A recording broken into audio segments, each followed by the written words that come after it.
Normalization refers to a process scientists use when they measure one thing and express it as a ratio of something else to make comparisons easier.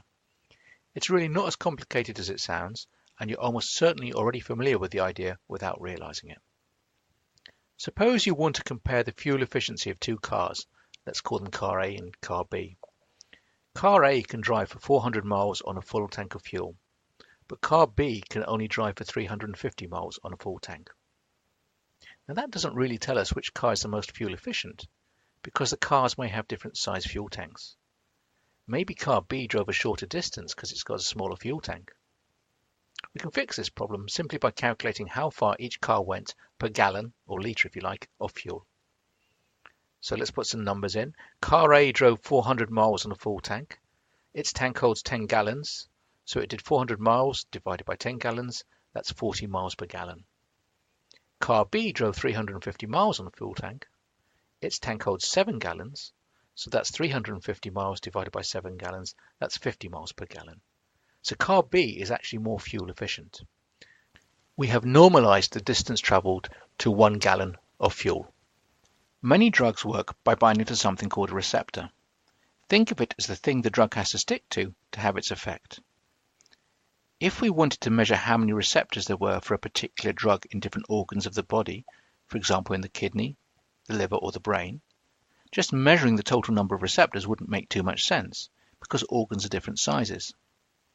Instead, we could normalize the number of receptors to the mass, weight if you prefer, of the organ, and instead state the number of receptors per gram of tissue.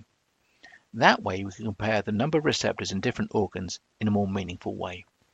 Enzymes are a type of protein that make chemical reactions happen more quickly. For example, an enzyme called hexokinase speeds up a reaction in which glucose is converted into another chemical called glucose 6-phosphate. We call glucose 6-phosphate the product of the reaction. Now we might want to measure how quickly the product is produced by the enzyme. One way we could do this is measure the amount of product that is produced by the enzyme over, say, 10 minutes. However, scientists in other laboratories might measure the reaction over 5 minutes instead.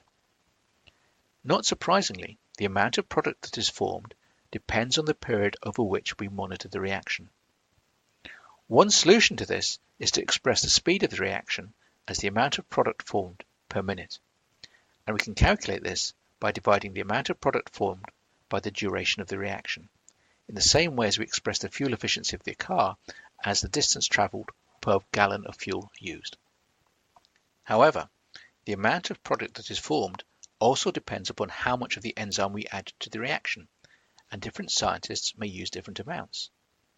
If we add more enzyme, the reaction will go faster and make more product. We can solve this problem by dividing the amount of product that is formed by the amount of enzyme we added. We can measure the amount of enzyme added, in other words the mass of enzyme added, in milligrams. A milligram is 1,000th of a gram.